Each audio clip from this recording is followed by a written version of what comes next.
Bei ya mafuta duniani yapanda huku majeshi ya Israeli yakisonga ndani zaidi kusini mwa Lebanon. Bei ya mafuta duniani imepanda huku majeshi ya Israeli yakisonga ndani zaidi kusini mwa Lebanon.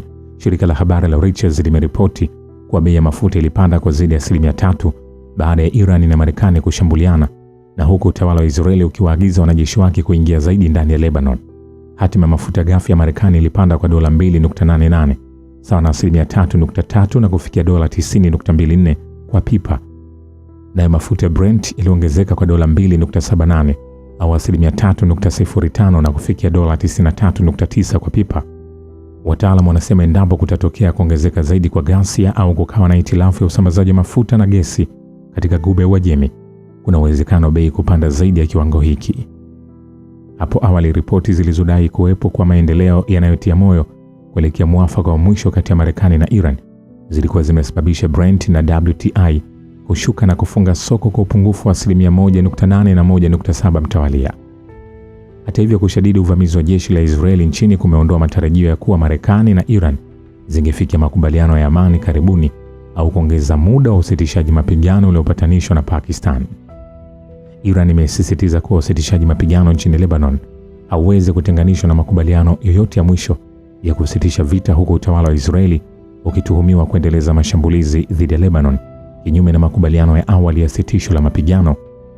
Msemaji wa Wizara ya Mambo ya Nje Esmail Bagei alisema Jumatatu kuwa usitishaji mapigano nchini Lebanon ni sehemu isiyotenganishwa na mpango wowote wa mwisho wa kumaliza vita. Utawala wa Israeli umeachana na mpango wake wa kufanya mashambulizi makali ya kijeshi dhidi ya mji mkuu wa Lebanon, Beirut.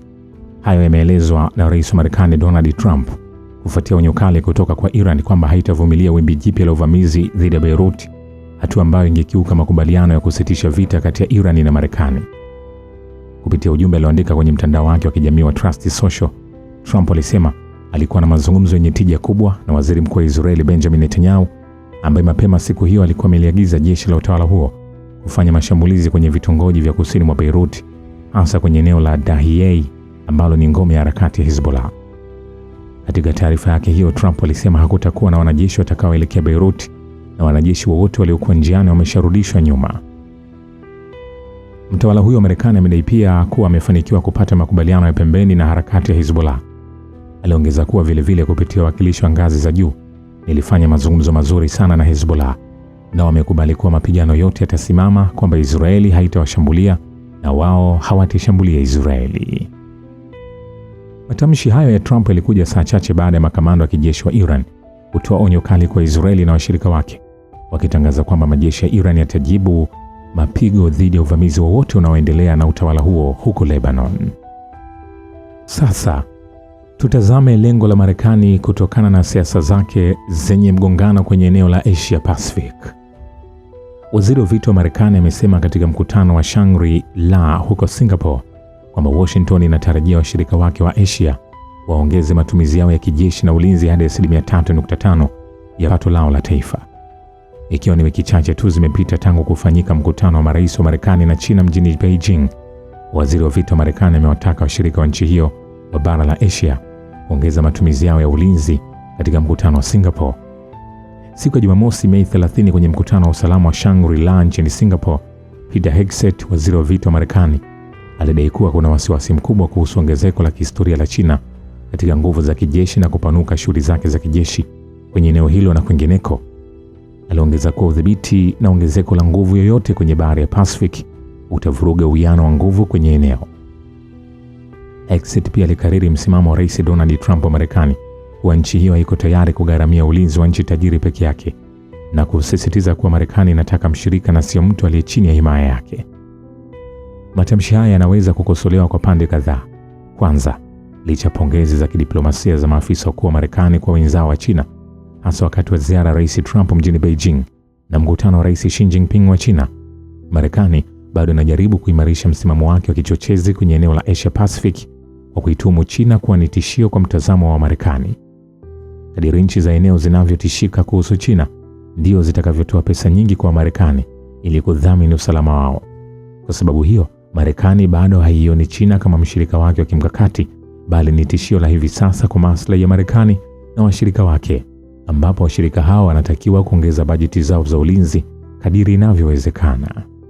Kwa kutilia maanani mtazamo huu, unafuata ukosolewaji wa pili kuhusu matamshi ya waziri wa vita wa Marekani, nao ni kwamba nchi hii inadai kuwa inataka kuzuia uundwaji wa nguvu ya kibabe kwenye eneo la Asia Pacific, wakati yenyewe imekuwa na nafasi na msimamo huo huo kwa miongo kadhaa. Kwa maneno mengine, Marekani haina tatizo na suala la uwepo wa nguvu kubwa katika kanda hiyo, bali wasiwasi wake ni kudhihiri nguvu mpya itakayotoa changamoto kwa nafasi yake ya kibabe kwenye eneo hilo muhimu duniani. Marekani, kinyume na madai ya waziri wake wa sasa wa vita, inataka nchi za eneo hilo ziendelee kuwa chini ya himaya yake. Tofauti ya kipekee mara hii ikiwa ni kwamba nchi hizo zinatakiwa kugharamia ulinzi wao zenyewe na si walipa kodi wa Marekani. Kwa sababu hii, Washington inajaribu kwa nguvu zake zote kuzuia serikali huru za eneo hilo kupata nguvu na kuunda miungano ya kikanda isiyoongozwa na Washington. Kwa mujibu wa wataalamu wa mkakati wa Marekani, tofauti pekee iliyopo kati ya hali ya zamani na ya hivi sasa ni kwamba washirika wa Marekani wanapaswa kulipia gharama ya kudumishwa nguvu za Marekani katika ngazi ya kimataifa, kwa sababu uchumi wa nchi hiyo hauwezi tena kubeba mzigo wa kuendelezwa himaya ya kimataifa ya Marekani.